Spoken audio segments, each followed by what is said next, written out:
Hey, it's Bumbleberry. Last time, Catherine and Rosa made out and there was like a weird magical incident, and then we don't know who's at the door. Let's see what's going on. I wonder what's going to happen now. If it's going to be Catherine or Rosa. I think it's going to be Catherine. Oh, she's going to try to sleep with him now. Look at that pirate shirt of sexiness. I love it. The clock read 2:15 in the morning. He closed his journal and stood up from his desk. Yes, coming. He opened his door. Catherine stood in front of him, her cheeks stained with hastily wiped tears. Kath? Guilleme, can we talk? Oh, isn't it quite late? Please, it's urgent. All right. Guillaume led her inside. Lady, you smell like my vintage bottle of Bourgeon. I don't drink. I don't know how to pronounce any of that. Did you get so drunk you actually thought of apologizing first? I didn't think I'd see the day. Cherie, what's wrong? Catherine's thumb went to her mouth without thinking.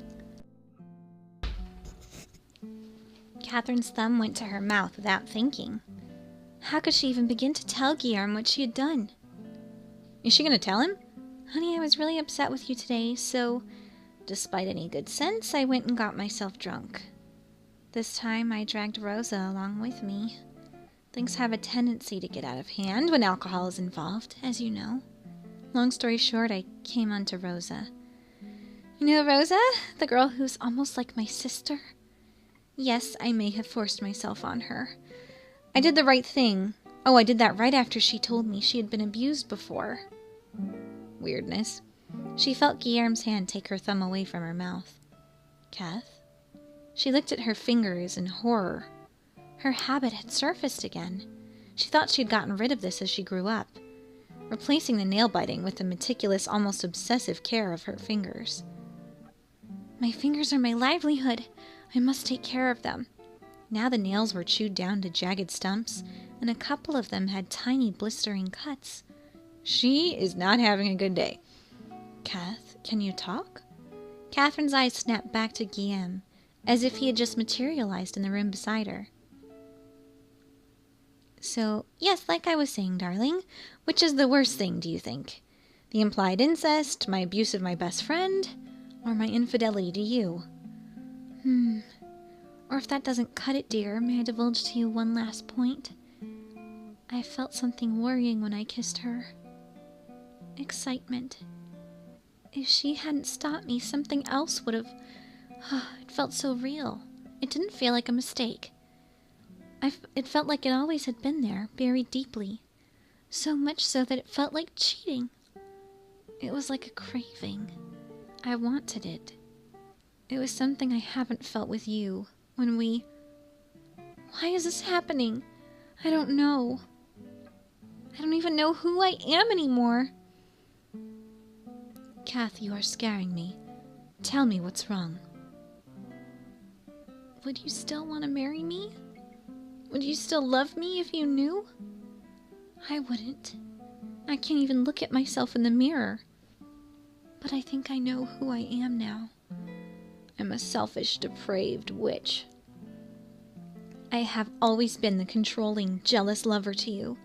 And just one night of drunken frenzy, I went and took advantage of two people I care for the most. Not enough wine to justify this.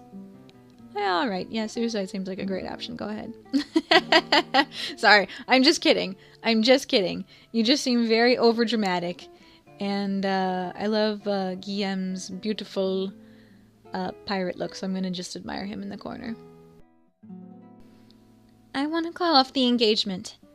At first, Catherine saw that Guilleme treated it as a joke, but the panic in his eyes set in immediately. What? I said I'm calling off the engagement. Well, I refuse. You don't have a choice. I'm leaving tomorrow. No, not until you tell me what's wrong. Guilleme's eyes didn't flinch. These were the looks that he gave her that melted her heart. They were so sure and steadfast in their care. I'm sure you all could live very happily together as a threesome. I mean, it seems like Guilleme dabbles in whatever, and clearly Catherine has tendencies towards both ways, and Rosa has very strong feelings for both of them. They were just fighting this morning, a fight she had started as usual. Yet there was no doubt in her eyes at all. If she were to see that uncertainty fade away from her eyes, she knew it would break her. Is it about the fight earlier? Because, Kath, I swear to you, I haven't done any of this. No, stop. Hearing him reinstate his devotion to her just made it more painful. Tears pooled in her eyes and fell in huge, ugly glops. She had been doing so well, too. She thought she could hold it in until she left. She wiped her tears as best she could, but more kept pouring out. It isn't about that. What is it? What do you want me to do? Whatever it is, I shall do it. This was so hard. Why did this have to be so hard? Why did she even go here? I just thought of Mean Girls. She doesn't even go here. Because she wanted to see his face. She wondered what it would be like for a cheater to go back to the arms of her lover. Would it change somehow? Did she still love him? How could she even tell? All her emotions were wrapped in a thick layer of guilt. It was hard to distinguish every painful thought. She'd started to sob now. Yes, indeed. Ugly, unflattering snorts came out of her nose. It felt comforting to hold on to guilt. Its existence made the hatred towards herself a bit less. Kath, please tell me what's bothering you. I would be driven insane by this woman. Catherine, get it together. I don't deserve you. I'm a horrible person. You had to find someone else to marry. Catherine let the words tumble out of her mouth, slightly relieved to be rid of them. She looked tearfully up at Guilleme to gauge his reaction, but he just looked back at her blankly. He is not looking at her. His eyes are totally closed. Oh, now they're there. Okay. Just stare at each other for a while. Why wouldn't he say anything? Catherine sobbed, fearing the worst. Guilleme cleared his throat and spoke hesitantly.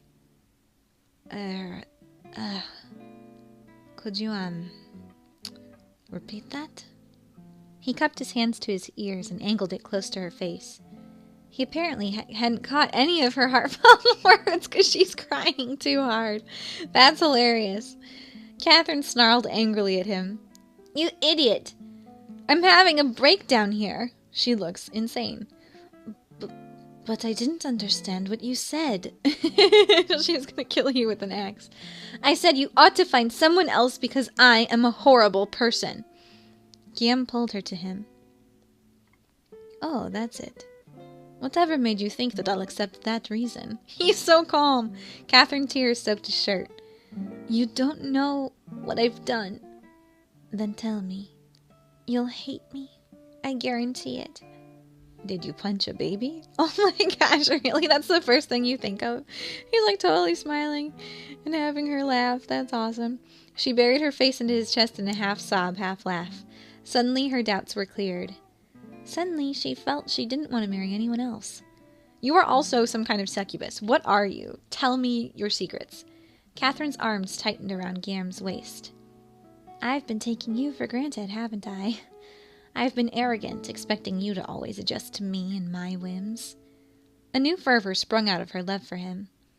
I don't deserve you right now, but I'll work on that if you give me another chance. First, she would tell him what she had done. Then it would be up to him if he still wanted her. He deserved that decision. What I did, but Guilleme stopped her with a kiss on her forehead. Tomorrow. After a hearty breakfast and a good night's rest. I'll listen to what you have to say. Though I'm quite sure my answer will be the same. Guilleme's face melted into a smile and he beamed at her. My star finally smiles. Catherine wiped her eyes. I love you so much. She sighed with content, part of her anxiety put to rest. I do. I really do. She whispered that last one under her breath, as if trying to console herself. Guilleme. Yes, dear? Will you make love to me? Whoa! I knew it! I knew she'd go running into his arms. Your guilt and love and passion have blinded you, madam. Guilleme's brow shot up in surprise. Right now? Yes. No? Well, if you're not ready, Later's also fine. Or tomorrow. But since it's already morning, then technically it's today, right? Guilleme's head tilted slightly, an amused smirk plastered on his face. Please take me seriously, Guilleme. This is important to me. I have to know. I have to make sure. Yeah, exactly. Make sure of what? This is a really crappy thing to do. Catherine. Guilleme held her hand. I think you are tired. And just a little bit barmy. More than usual, I mean. But this is what we will do. Guilleme guided the woman to her bed and sat her down. We are going to lay on the bed. I am going to pat your hair until you fall asleep. I shall skip work today, have that trifling little talk you want, and as such, if you're still in the love-making type of mood, then, mademoiselle, I will take you up on your offer. Catherine's eyes moistened, but this time they were happy tears. I love you. Guilleme shrugged and lifted Catherine's legs onto the bed. I love you too, and aren't you lucky? Ah, save it! He climbed on the bed beside her. She draped her arm over him.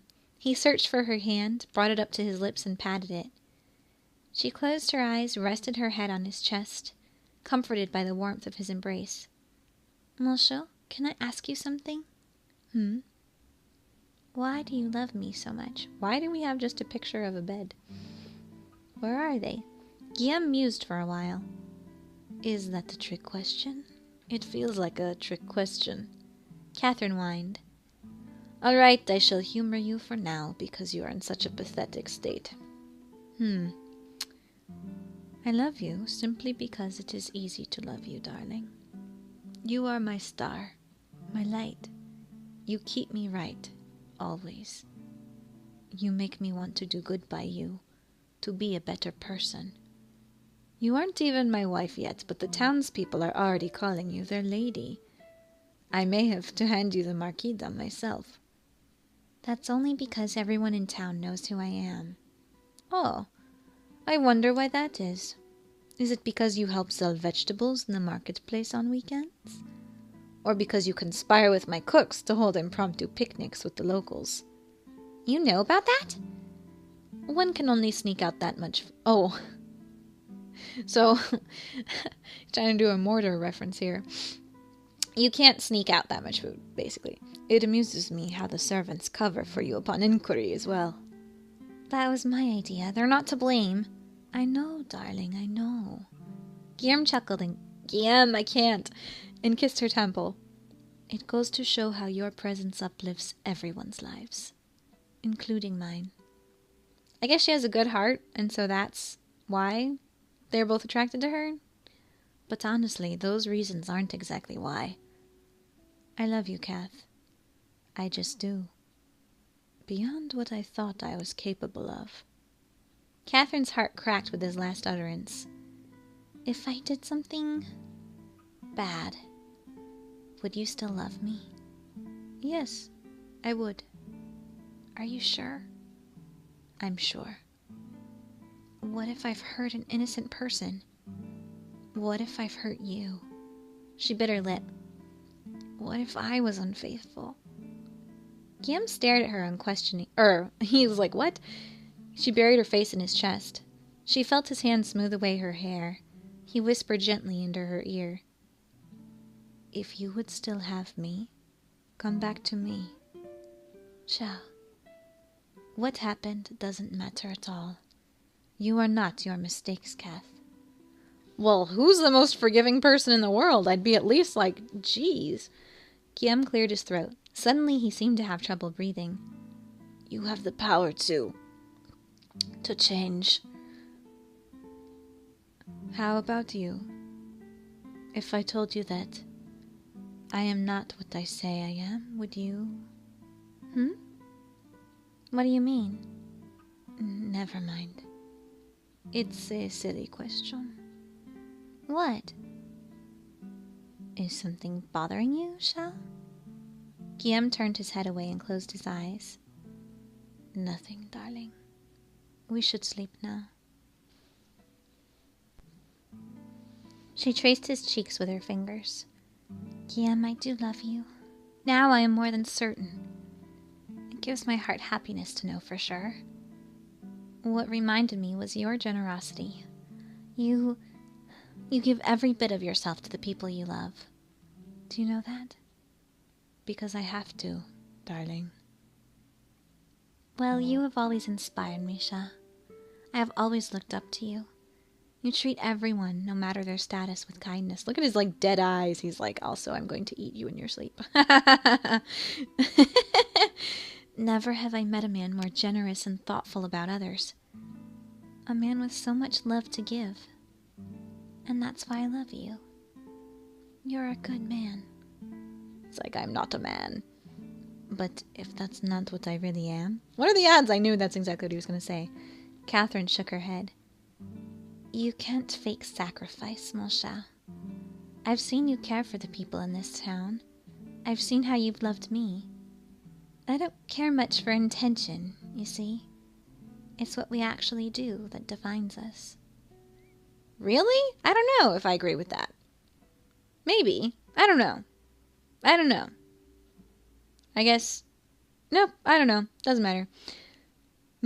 What do you guys think? I don't know. If you build houses for needy people, for personal recognition, it doesn't make you a bad person, but it does say something about you, doesn't it? That you're ambitious. Not necessarily bad things, but your intentions have implications about your character. I don't know. Anyway. Guilleme paused, his voice choked up in his throat. Not always. Not always. Guilleme found Catherine's hand in his face and squeezed it. He stretched her neck and kissed... Oh, she I'm like, what is happening? Are they pulling each other in random directions? So she kissed his cheek. Catherine, you are always scared I will leave you. But the truth is, I know it is you who will leave me. And it hurts. What? You are different. I've loved you for so long. It scares me how deep I have rooted myself. Sometimes I deem it better to end this wretched existence. To save you from... What are you talking about, Guilleme? You're not making any sense. And she's drunk. She can't process this. Is it your turn to scare me? I'm sorry. They didn't speak for a while. The air became a little uncomfortable. She could feel Guilleme's stressful breathing on her forehead. Catherine wondered what Guilleme was talking about, but it didn't seem like he wanted to discuss it further. When Guilleme started to calm down, Catherine thought it was best to sleep and ask him about it the next day. But Guilleme spoke again. His voice was low and serious. Catherine, do you love me? With all my heart, Guilleme. I've loved you for what seems like my whole life. The candle flickered. Guilleme slipped his hands on Catherine's hair and gently pushed her face towards his. She closed her eyes and let the sensation of his lips take her. His mouth left sweet traces on her skin, as if washing away her sins, blessing her, anointing her. Catherine tasted salt in his kiss, like the taste of tears. She wanted to take away all his sorrows. Guilleme held her tightly, longingly. She drowned herself in his embrace. His palm caressed her neck as he kissed her, sliding down her arm and the curve of her waist. His fingers tugged gently on her skin. Catherine darted her tongue inside his mouth, and Guilleme answered it with his own. She wanted his every kiss. She felt pleasure to know he was hers. Her hands ran up and down his back as their kisses grew heavier. Guilleme broke away. Kath, let's stop. You're tired. Catherine looked into his eyes and saw he wanted her, despite his protests. After the events of that night, there was despair in Catherine that longed to be quenched. It was a selfish atonement, perhaps. A hunger for self-worth. She ran her tongue over his lips. What about all actions define you, Miss Catherine? I want this, Kath. Catherine sat up beside him, massaging his shoulders and neck. She dipped her head and gave him a long, deep kiss. She opened his shirt, nibbling on his ear as she did. The clench of his jaw, his aroused breath, the cord of his neck. They were her little trophies, her bliss. Catherine pulled his shirt free. She traced a finger down his bare stomach. She watched in ecstasy as he bit his lip. To know that he couldn't resist her made her swell with pride. She's like, I got all this self-worth and confidence and know nothing to do with it except make out with my fiancé. Guilleme sat up on the bed, finally reaching for her, finally giving in. It felt like a victory to her. Hey there. How's it going? You kids having a good time? Guilleme grabbed her neck and pulled her to face him. His tongue bored deeply into her. Whoa. Catherine pulled on his hair, surprised at his sudden intensity. Heat ran through her body. She savored his dominance. His lips ran down her neck to her chest. Every nerve felt tender. Every length of skin felt raw. It was a reminder, an awareness that her flesh was a living thing. Tension built up in her insides. Guilleme's breath tickled her ear. He whispered her name, and it sent a violent tremor throughout her skin. It would start in her torso, surging through her, startling the roots of her hair. Whoa, that is very magical. Her throat made short, hurt sounds. She would usually stop here. An irksome apathy would take hold of her, and she would stop. Now, this wasn't like the other times. Catherine felt a hot throbbing at the pit of her stomach. A clench in her body wound her up tighter and tighter, putting her in danger of release. Oh, there you go, girl. This was different. This was, do you love me, Catherine? Guilleme, Her voice came out throaty and thick. Guilleme laid her down on the bed. Guilleme dug his tongue on the hollow of her neck as his hands explored her. The soft sounds returned to her lips, but Guilleme covered them with his mouth. He can't answer, or she can't answer you if you're kissing her. Excuse me.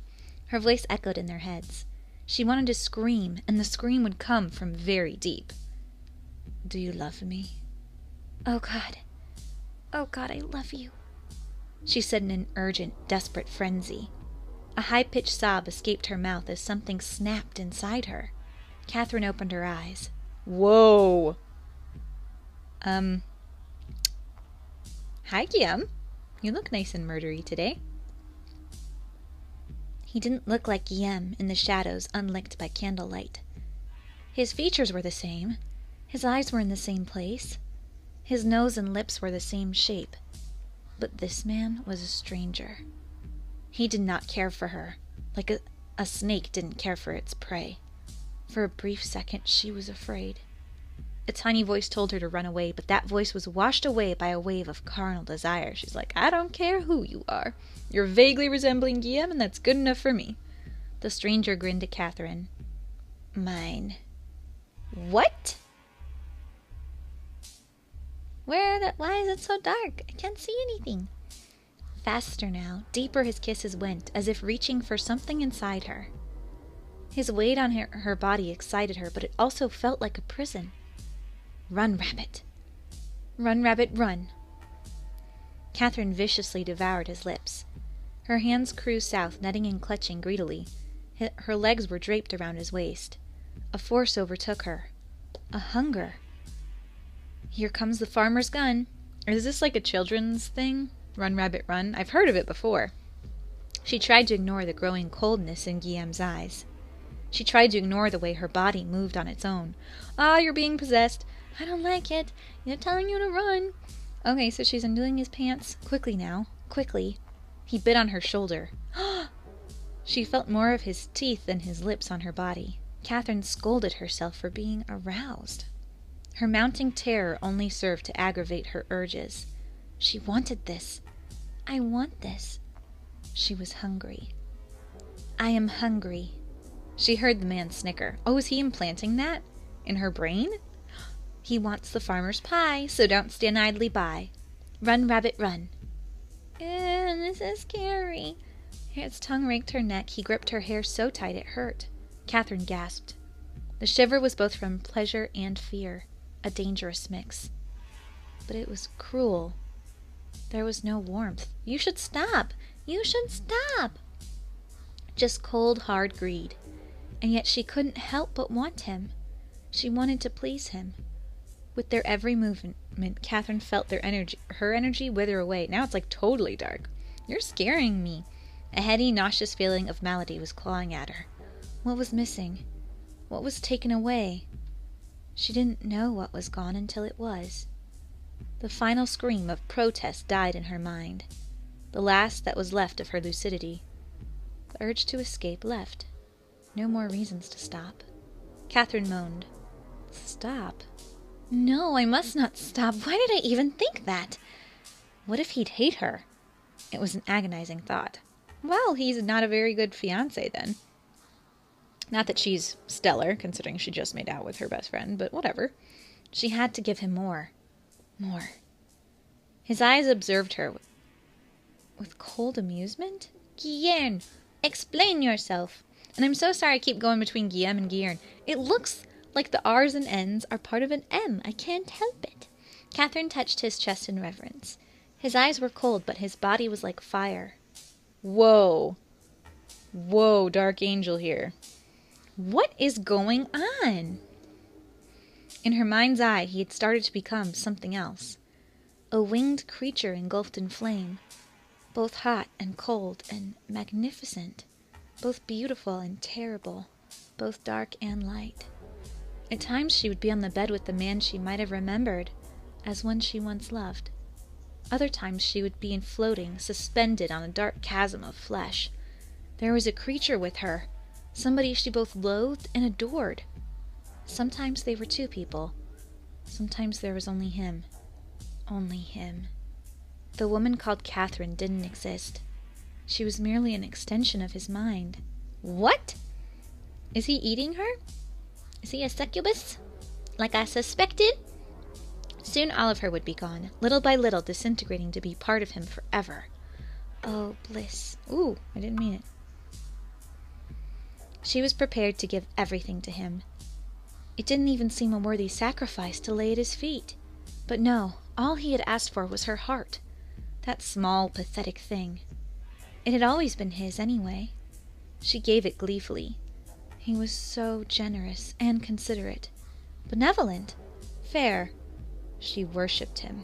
He was, oh dear, please want me. Please find me pretty. She craved his love above anything else. Above fear and confusion. Above the mourning at something precious lost. Like your virginity precious, or like love? Your love is gone. Love me, please. Love me, she begged. I'll do anything for you. Anything? His lips did not move, save for a smile. The words simply dropped in her head. Her head echoed and took root. Catherine's eyes lost their glimmer. Anything. Then tell me again. I want to hear it. Do you love me, Catherine? Her name on his lips was the only reminder of her former self. I do. I love you. I love you so much. A wave of fire burnt her lips as their mouths intertwined. Oh my! His passion heightened. His back arched. Sweat beaded on his forehead and traced his temple. What a wondrous sight! He was ice beginning to thaw, a sun on the verge of eclipse. His coldness was replaced by radiating heat that melded and fastened her to him like fire with metal. Really? Do you really love me? Yes, she screamed. Oh, yes! The candle fizzled out. Beneath the depths of her hazy mind, she was relieved she didn't have to look at his face.